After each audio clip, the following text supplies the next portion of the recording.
just last week, what pleased you most about the forward performance against Glasgow? I thought it was a pretty hard-working display. I think again we knew we had to go 12 rounds with them, and I think from a from a whole team perspective, we fought for the 80 minutes and we worked bloody hard, and I think that's that's what helped us get the result. How much more to come from this pack is there? Yeah, there's a fair bit, I still think. And again, it's just we're doing some things really well, and again, there's other parts of our game that we just need to get right. Obviously, scrum needs to be right, and again, just making sure that our drive attack, we can just tighten that up a little bit. But again, we're a young group, and we're learning, and again, for us to be putting performances out there like we are at the moment is a pleasing thing, but we know that we've got a fair bit more to go yet. When that Reese-Webb try comes off with the move and the line out, yeah. I was satisfied that no much work you've done into the analysis, and you come up with that move and it's come off. Yeah, I think bigger picture, I mean that's nice, but the fact that we're in a position where we can our lineouts, we've got to a point with our line out now that we can start looking at those options. I think it's pleasing, so from a big picture perspective, for so long we've been driving the basic principles of our line out, and I think, with the way that Alan Wynne and Tyler and the boys have been running the line out, we've got to a point now where we can start looking at that. Now, we're not taking our foot off the gas, and we know, again, we're where we want to be 100%, but it's nice when those things come off here. They all move? Oh, it's collaboration, mate. It's no why here, mate. This week, do you go chasing tries, or do you play a sort of patient game? Mate, we've got to win. That's what we've got to do. And in order to do that, out there's a tough place to play, and they're a very well drilled side who want to play. And if you go out there and again you'll lose. And we've got to make sure that we focus on getting the result, and the only way that we can do that is what we've been doing all year, is focusing on the things that we control, which is our performance, our preparation, our readiness for game, and we can take care of those things, we'll be in the hunt. But we know that they're a good side and they're tough to play out there. Do you know Pat at all? Yep. Yeah. Where do you... Well, we coached against each other in New Zealand, so So. What's the score? Oh, I don't know, I can't remember. Do you rate him as a coach? Yeah, of course. Yeah, I mean, I think if you look at the Connacht side, and no disrespect to who was there before, but again, they're pretty well organised, and they've got an attacking game that they like to put on teams, and if you're loose against them and you don't respect them, you get hurt, and they're a good side, so they're ready to go, and I think they've got a pretty good forward pack that's pretty well organised and wanting to take us on. Start of the season, it was predicted you finished 10th in this table, so you've got a chance to finish it off and finish first. Just give us an idea of what the scale of that achievement would be, given the sort of age profile of the squad that you started with. Yeah. I think again at the end of the day, everyone was writing us off, but we didn't care. We know where we're at. I mean, we've got a lot of growth in this group, but for us to progress to where we are now, and knowing the fact that we've still got a hell of a long way to go, and we know what we've got to get right. But to where we are at the moment is very pleasing. And again, it comes down to hard work. There's just no shortcuts in this game. You can't have a season this long and shortcut anything. You get found out. And again, I think it's credit to the boys for them to stick in and make sure that they will keep working hard each week. But it's only one game at a time. You're only as good as what your last game was. And again, we just focused on what we got out of Friday was great. But again, we've got another game this weekend, and we want to make sure that we win that. If you did finish top with the coaching team, just get together for 10 seconds and say, yeah, we've done pretty well there. Now No, I think we're constantly reviewing and looking at where we're at and where we want to be and how we're going to get there. So it's not really something that we're not, it's just something that we constantly do all the time. We just look at the ways of improving and trying to be better every week. So again, it's no different to what we ask of the boys. So we'll reflect. We're already looking at how we can make things better. And again, it's just a matter of, we've just got to make sure we get this next job done, and then the game after that, and that's what we've just got to focus on.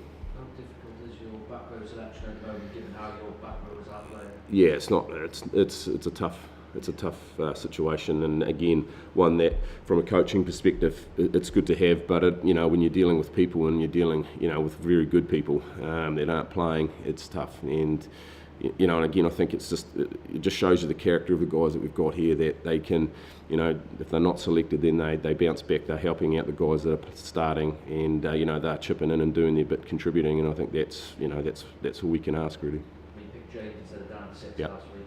Yeah. Just to explain that and how you thought he went. Yeah, again, I think we just, what we've got the luxury of two loose forwards that play a contrasting type game. So, we see James as a linking type player, and Lids is probably a bit more a defensive player who, developing on his attacking game. So again, you've got the two options type there, and we just felt that for Glasgow that, Kingy was going to be the, give us a little bit what we needed and how we thought we were going to win that game. So. Again, it's great for us to be in a position where we can have those choices. Again, it's tough on the players, but it's fair credit to how they cope with it each.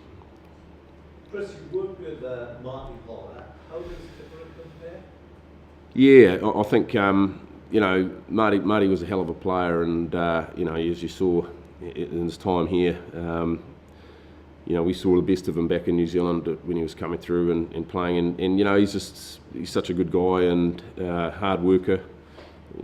Tips has got all of those attributes, and I think I think just watching Tips at the moment, he's really stepping up his game, stepping up around his set pieces, his energy around the scrum, his energy around the drive stuff. He's really taken that on, and from a forwards coaching perspective, that's all you can ask for, and I think, we all see his strengths as an attack and defence player, but again, his work-ons have been around the set piece and he's really grabbed that, so, I can't ask any more of what he's delivering at the moment, and again, I just think, he'll only get better and better.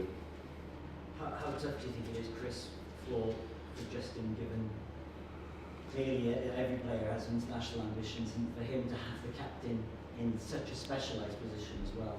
Do you think that motivates him to just keep pushing harder all the time? Again, that's a question you have to ask Tips, but again, I think, just the type of character that he is, he just constantly wants to get better, and by him doing that, he's only going to make Warby get better, and I guess that's good for Welsh rugby, isn't it, really? But, I think he's just the type of guy that is just going to go about working hard on his game here, making sure that he's consistent in his performances for his club, and then again, hopefully he does enough, and the boys upstairs have to give him a nod at some point. But again, he's just, it is tough for him, but I'm sure he's going to sort that out. Chris, have you been pleased with Dan Baker's development this year? Yeah, I think he's growing, and again, he's pretty clear of what he's got to work on. He's got elements to his game that are just outstanding, and the way he gets us across the gain line, and he's pretty hard to tackle, isn't he? And he creates something when he's around the ball. We just got to make sure that he's consistent in his work rate, consistent in his defence work, and again, just make sure his set piece roles are clear. And as a young guy, he's really grabbing that and trying to get better every game. So pretty pleased with his progress, and looking forward to what else he's going to be able to deliver for us going forward. Do you see him edging a World Cup spot?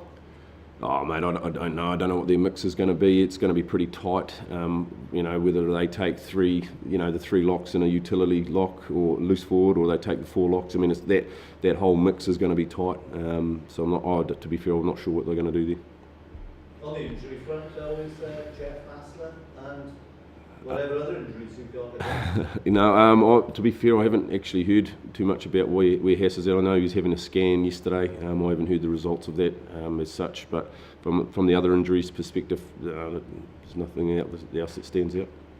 Another sort of well-scored question though. Nicky Smith coming back, obviously been injured, Yeah.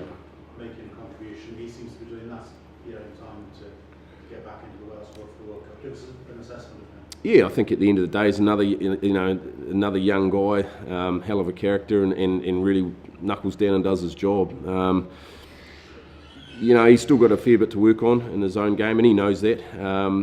But again, like he's just putting consistent performances in, and that's really all you can ask, isn't it? So again, I think, given the front row situation in Wales at the moment, there's some pretty good players around in that position. So I think that's going to be another tight race. I'd like to think that he would get the nod, but again, that's obviously out of our control, and all he can control is making sure that he plays well for us, so he keeps sticking his hand up. and he's got that opportunity, I guess.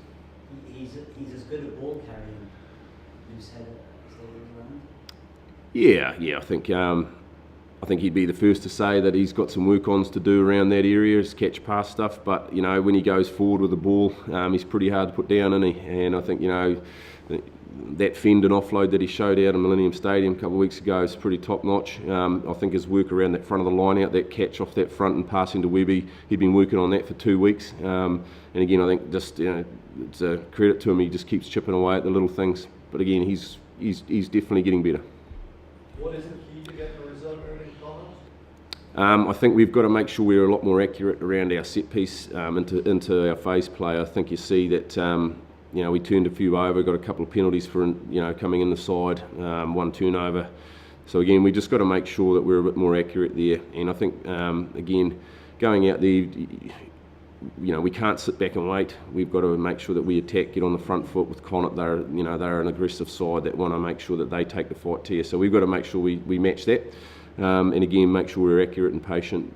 Consistency of our performance is what we keep driving week in, week out. And that comes down to individuals' roles, nailing that detail, making sure from a unit perspective we're nailing the detail, and then we can bring that together. So that's the focus for us this week, is to make sure we get that.